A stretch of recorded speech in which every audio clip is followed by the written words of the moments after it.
সুপ্রিয় শিক্ষার্থী, স্বাগত তোমাদের। এই টপিকে আমি মূলত 16 নম্বর সমস্যাটি সমাধান করাবো। এখানে ক এবং খ দুটি সমস্যা আছে এবং এই দুইটি সমস্যার মধ্যে ক নম্বর সমস্যাটা তোমাদের কাছে এর আগে এরকম করা হয়নি, কিন্তু খ নম্বর সমস্যাটা আমরা সচরাচর কয়েকটা অঙ্কে কিন্তু করে ফেলেছি। তো ক নম্বর সমস্যাটা যেটা বলেছে যে ক্রমযোজিত গণসংখ্যার সারণী তৈরি করো।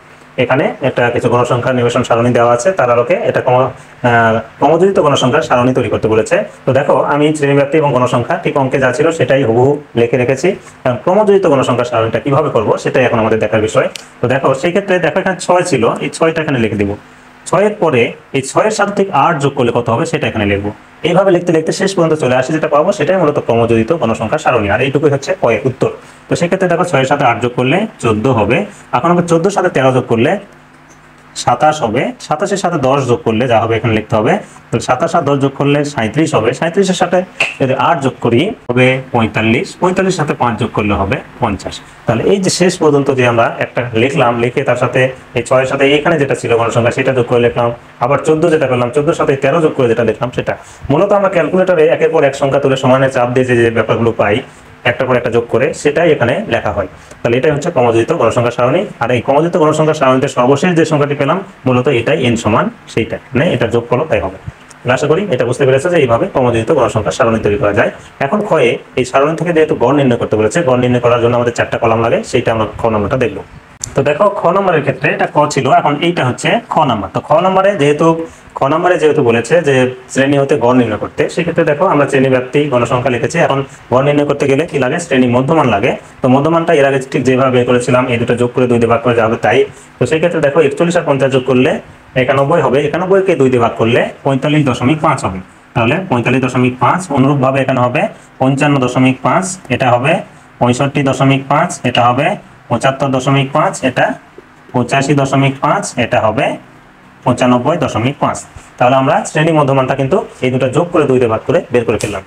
এখন যেটা করতে হবে, গণসংখ্যা যেহেতু fi আর শ্রেণী মধ্যমান xi, আর এই দুটোর গুণফল fi xi, এখন এই দুটো গুণ করে করে ওখানে কিন্তু আমরা এটা ক্যালকুলেটর ব্যবহার করে লিখব। তো খেয়াল করে দেখি, আমরা এই পাশাপাশি দুটো গুণ করে এগুলো সবগুলো পেলাম। এখন এটার যোগফলটাকে বলা হচ্ছে সামেশন অফ fi xi সমান। তাহলে এগুলো সবগুলো যোগ করি।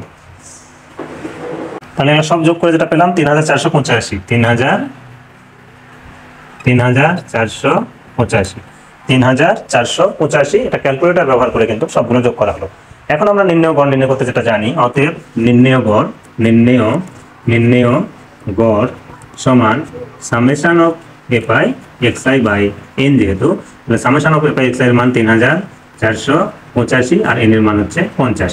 তাহলে এটাকে 50 দিয়ে ভাগ করে যাওয়া হবে, সেটাই মূলত ক্ষয়ের উত্তর। সেক্ষেত্রে ভাগ 50 দিয়ে দেখি কত আসে। তো 50 দিয়ে ভাগ করলে হবে 69.7।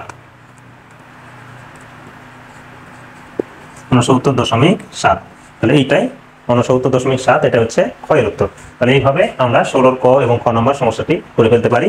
ক্ষয় যেহেতু চেয়েছিল ক্রমযোজিত গণসংখ্যা, আর এই ক্রমযোজিত গণসংখ্যাটা যেভাবে বের করা হলো, এই 6টাই লিখে ফেললাম এখানে। 6-এর সাথে 8 যোগ করলে 14, আবার এই 14-এর সাথে 13 যোগ করলে 27, 27-এর সাথে 10 যোগ করলে 37, 37-এর সাথে 8 যোগ করলে 45 এবং 45-এর সাথে 5 যোগ করলে 50। ঠিক এইভাবে করা হলো। আর এইটার ক্ষেত্রে আমাদের যেহেতু গড় চেয়েছে, এই জন্য কলাম লাগে 4টি। প্রথমত শ্রেণী ব্যাপ্তি আর গণসংখ্যা ঠিক এখানে যা, এখানেও তাই উঠিয়ে নেওয়া হয়েছে এটা অঙ্ক থেকে। এরপর শ্রেণী মধ্যমান এই দুটো যোগ করে 2 দিয়ে ভাগ করে এখানে লেখা হলো। আর fi xi মানে এই পাশাপাশি দুটো গুণ করে লেখা হলো। তারপর এটা যোগফলটা এটা, আর নির্ণয় গড় summation of fi xi by n করে ফেলা হলো। আশা করি বুঝতে পেরেছো। আজ এই পর্যন্ত, দেখা হবে পরের টপিকে। সবাই ভালো থাকবে।